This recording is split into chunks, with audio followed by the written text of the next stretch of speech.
அனைவருக்கும் வணக்கம். நாகா ராஜராஜேஸ்வரி.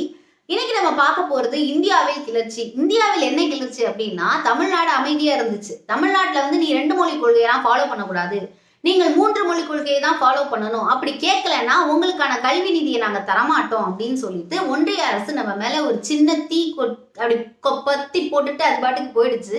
அப்படி போனோன்னே நம்மளுடைய முதல்வர் ஸ்டாலின் அவர்கள் என்ன பண்ணாரு அப்படின்னா, எழுந்து நின்று நீ 10,000 கோடி ரூபாய் கொடுத்தாலும் என்னால மும்மொழி கொள்கையை ஏத்துக்க முடியாது. நாங்க 2 மொழி கொள்கையிலே நல்ல சக்சஸ்ஃபுல்லா தான் இருக்கோம். இப்ப இந்தியாவில கம்பேர் பண்ணும்போது தமிழ்நாடு எல்லா மாநிலங்களை விட ஒரு சிறந்த மாநிலமா இருக்கு. ஏன் சர்வதேச அளவுல நம்ம கம்பேர் பண்ணும் போதே தமிழ்நாடு ஒரு சிறந்த இடத்துல இருக்கும் பொழுது நான் ஏன் ஒண்ணுக்கும் உதவாத உன்னுடைய மும்மொழி கொள்கையை ஃபாலோ பண்ணி வீணா போகணும்? அதனால எனக்கு வேணாம், எனக்கு நீ கல்வி நிதியை கொடு, என் மாநிலத்தை எப்படி நடத்தணும்னு எனக்கு தெரியும் அப்படின்னு சொல்லி இவர் திருப்பி இந்த தீக்குச்ச ஒரு தீ பந்தமா தூக்கி போட்டாரு. அது இந்தியா முழுக்க அப்படி அப்படியே எரிஞ்சிட்டு இருக்கு.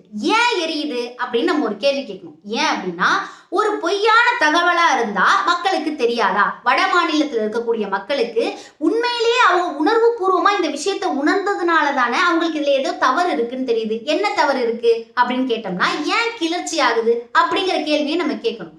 ஏன்னா இப்ப இவர் சொல்றாரு, நம்மளுடைய முதலமைச்சர் சொல்றாரு, நீங்க அங்க இருக்கக்கூடிய எல்லா மொழிகளையும், அதாவது அவங்களுடைய தாய்மொழியை நீங்க அழிச்சிட்டீங்க. 3 மொழி கொள்கை இருக்கக்கூடிய மாநிலங்கள்ல இருக்கக்கூடிய தாய்மொழியை நீங்க அழிச்சிட்டீங்க. அவங்களுக்கு ஆங்கிலத்தை நீங்க ஒழுங்கா கொடுக்கல.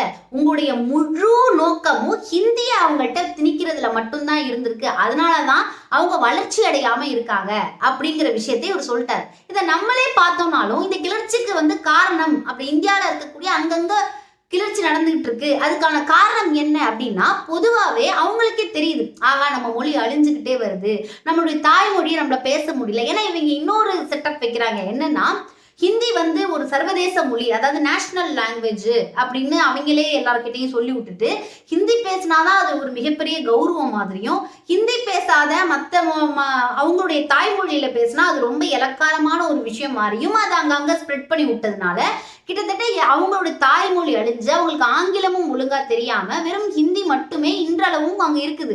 அவங்களுக்கு சரியான கல்வி கொடுக்காம, ஒரு சிறந்த மருத்துவத்தை கொண்டு போய் கொடுக்காம, அவங்கள மக்களை அவங்களோட சமுதாயத்தை இல்லது பொருளாதார ரீதியில அவங்கள மேலே எடுத்துட்டு வராம இன்னுமே இவங்க சமஸ்கிருதத்தை கொண்டு போய் எங்க பார்த்தாலும் சேர்க்கணுங்கிற பிஜேபி மற்றும் ஆர்எஸ்எஸ்ஸின் அந்த கொள்கையுடைய பாத்திலே தான் இருக்காங்களே தவிர, இந்திய மக்கள் வளர்ச்சி அடையணும், இந்தியா நாட்டுல எல்லா நாடுகள்லையும் முதன்மையா நிக்கணும் அப்படிங்கிற சிந்தனை ஒன்றிய அரசுக்கு சுத்தமா இல்லைங்கிறது எதன் மூலமா தெரியுதுன்னா, இவங்க கல்விக்கு நிதி கொடுக்காத போதே அது தெரியுது.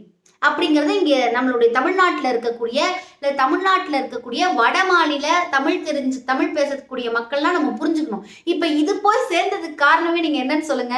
தமிழ்நாட்டுல நிறைய வட மாநில நண்பர்கள் இருக்காங்க. அவங்க தமிழ் அவங்களுக்கு பேச தெரியுது, அதனால அவங்களுக்கு புரியுது, ஓகே நீங்க அழிஞ்சுக்கிட்டு வருது, அதனால கிளர்ச்சி நடக்குது. கிளர்ச்சி செய்தல் நியாயமானதே அப்படின்னு சொல்லி லாவோட்ஸ் சொல்றாரு.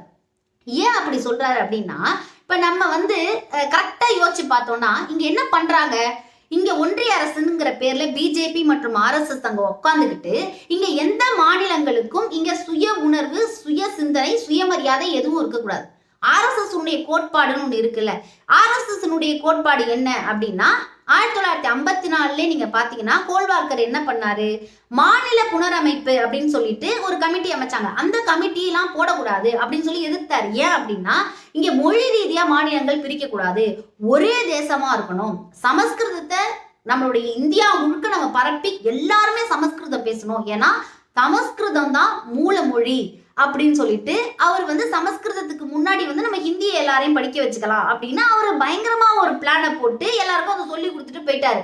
அதை இந்த நிமிஷம் வரைக்கும் எல்லாரும் ஃபாலோ பண்ணிட்டு இருக்காங்க. இவங்களுடைய அந்த ஒரே நாடு, ஒரே மொழி, ஒரே கொள்கைங்கிறதுக்கு பின்னாடி இருக்கிறதெல்லாம் முழுக்க முழுக்க ஆர்எஸ்எஸ் தான்.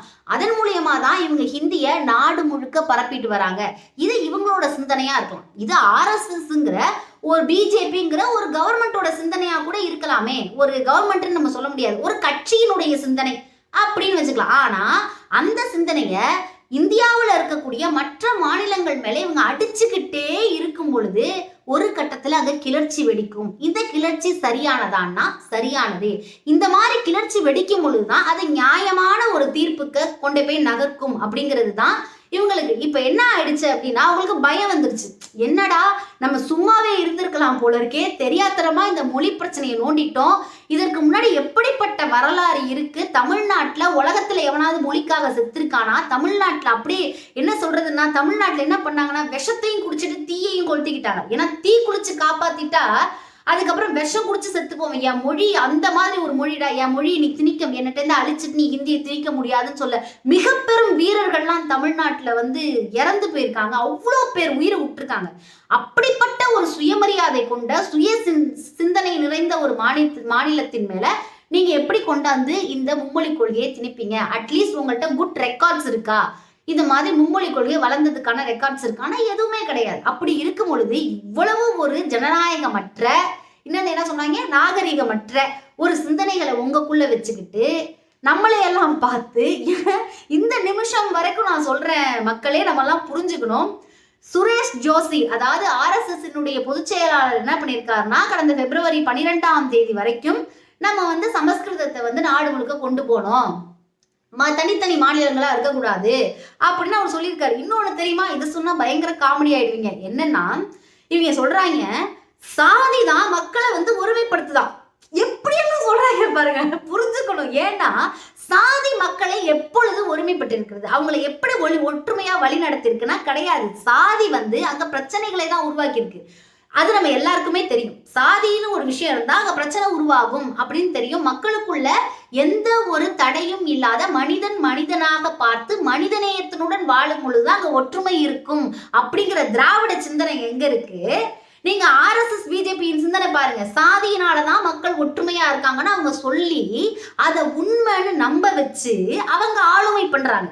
இன்னுமே நான் சொல்றேன், பிஜேபிக்கும் RSS மிகப்பெரிய சிந்தனையா இருக்கிறது என்ன அப்படின்னா, அவங்க என்ன நினைக்கிறாங்களோ அதை மக்கள் மேல பிரயோகப்படுத்திட்டு மக்களுக்கு எந்த ஒரு விழிப்புணர்வும் வராம, பகுத்தறிவு வராம அவங்கள ஒரு அடிமைகளாவே வச்சுட்டு இவங்கள் ஆண்டு கொண்டே இருக்கணும் அப்படிங்கிறது தான் இங்க RSS BJPயினுடைய மிகப்பெரிய ஒரு பார்வையா இருக்கு. அதுதான் அவங்க மிகப்பெரிய ஒரு விஷனாவே வச்சு வாழ்ந்துட்டு இருக்காங்க. அத எப்படியெல்லாம் மாத்தி, எப்படி இப்படிலாம் ஒரு பொய் சொல்லி அந்த பொய் மேல மண்ணு வச்சு கட்டி அது மேல கோபுரத்தை எல்லாம் வச்சா நாங்க நம்பிடுவோமா? அண்ணாவின் பெரியாரின் வழிவந்தவர்கள் தமிழர்கள், நீங்க எதை கொண்டு வந்து வச்சாலும் நாங்க திருப்பி அடிச்சு அனுப்பி விடுவோங்கிறத அவங்க புரிஞ்சுக்கல. ஆனா இப்ப புரிஞ்சிருப்பாங்க. ஏன்னு வச்சுக்கோங்களேன், இந்தியா முழுக்க கொழுந்து விட்டு எரியுது இல்ல, அந்த தீ அவங்க எப்படி அடக்க போறாங்கன்னு நம்ம பார்க்க தானே போறோம். இவ்வளவு இங்க கேவலமான வேலைகளை பண்ணிட்டு நாடாளுமன்றத்துக்கு போன தமிழ்நாடு எம்பிக்களை பார்த்து நீங்க நாகரீகமற்றவர்கள், நீங்கள் ஜனநாயகமற்றவர்கள்னு எப்படி கூசாம பேசுறாரு எனக்கு புரியல. தர்மேந்திர பிரதான் தர்மத்தின் பேரையே அவர் வச்சுக்கிட்டு எப்படி பேசுறாருன்னு தெரியல. மக்களை நம்ம என்ன தெரிஞ்சுக்கணும், ஒரு நாடாளுமன்றத்துல ஒரு மாநிலம் தன்னுடைய பிரச்சனையை கோரிக்கையா வைக்குது. அவங்க கோபமா பேசுறாங்க இல்ல ஹாப்பியா பேசுறாங்க, அது அவங்கள பொறுத்த விஷயம். ஆனா ஒரு கோரிக்கையை அவங்க வைக்கும் பொழுது ஆப்போசிட்ல இருக்கிறவங்க என்ன பண்ணணும், அதை கேட்க இன்றைய இடத்தில் இருக்கக்கூடியவர்கள் அரசாங்கம் அதை எப்படி அணுகணுங்கிற ஒரு அடிப்படை நாகரிகமே இல்லாம நம்மளை பார்த்து நீங்கள் நாகரிகமற்றவர்னு சொல்ற தர்மேந்திர பிரதான் தான் நாகரிகம் இல்லாதவர். ஒண்ணு, ஜனநாயகம்ங்கிறது பல வேற்றுமையான மக்களை இணைத்து இங்க வந்து என்ன நினைச்சுக்கிட்டு இருக்காங்கன்னா, ஒன்றிய அரசுக்காக மாநில அரசு இல்ல, மாநில அரசெல்லாம் இணைத்ததுதான் ஒன்றிய அரசு. இந்த தாட் ப்ராசஸே அவங்க மறந்துட்டு ஏதோ இவங்களுக்காக நம்ம வேலை பார்த்துக்கிட்டு இருக்க மாதிரியே ஒரு சீனை கொண்டு போறது. அதை மறந்துட்டு இவங்க ஆடுறாங்க. இதுல ஜனநாயகம் இல்லைங்கிறது அவங்களுக்கு தெரியாம நம்மளை பார்த்து இங்க ஜனநாயகம் மற்றவர்கள்னு சொல்றாங்க. மக்களை நம்ம புரிஞ்சுக்கணும். தமிழ்நாடு இந்தியாவில் இருக்கக்கூடிய மற்ற மாநிலங்களை விட எந்த அளவுக்கு சிறந்து விளங்கிட்டு இருக்கு இந்த மாநிலம் அப்படின்னு நம்ம எல்லாருக்குமே தெரியும். ஆனா இப்படி இருந்தும் தமிழக அரசை பார்த்து மற்ற கட்சிகள் எல்லாம் இன்னைக்கு கேள்வி கேட்கறாங்க. பாத்தீங்களா, சிலர் வந்து நம்மளை பார்த்து கேள்வி கேட்கறாங்க, நீங்க அப்படி பண்ணீங்க, நீங்க இதை செஞ்சீங்க அதை செஞ்சீங்கிறதுக்கு தமிழ்நாடு அரசு பதில் சொல்லுதுல்ல. இதுதான் ஜனநாயகம். மக்களுக்கு கல்வி கொடுக்காம, அவங்களுக்கு எந்த ஒரு கட்டமைப்புமே செஞ்சு கொடுக்காம, அவங்கள ஒரு அடிமைகளாகவே வச்சிருந்து தான் சொல்றதெல்லாம் கேட்டுட்டு அவங்க வேலை பார்க்கணும்னு நினைக்கிறதுல எங்க ஜனநாயகம் இருக்கு அப்படிங்கிற கேள்விக்கு இன்னைக்கு பிஜேபியாலையும் RSS ஆலையும் பதில் சொல்ல முடியுமா? பதில் சொல்ல முடியாதுன்னா அமைதியா இருங்க. அதை விட்டுட்டு நாகரீகமற்றவர்கள் ஜனநாயகமற்றவர்கள்னு பேசுவதற்கு ஒரு சொட்டு அருகதை கூட இங்க பிஜேபி ஒன்றிய அரசிற்கு கிடையாது என்பதை தமிழ்நாட்டின் சார்பாக நாங்கள் கூறிக்கொள்ள விருப்பப்படுகிறோம். நன்றி.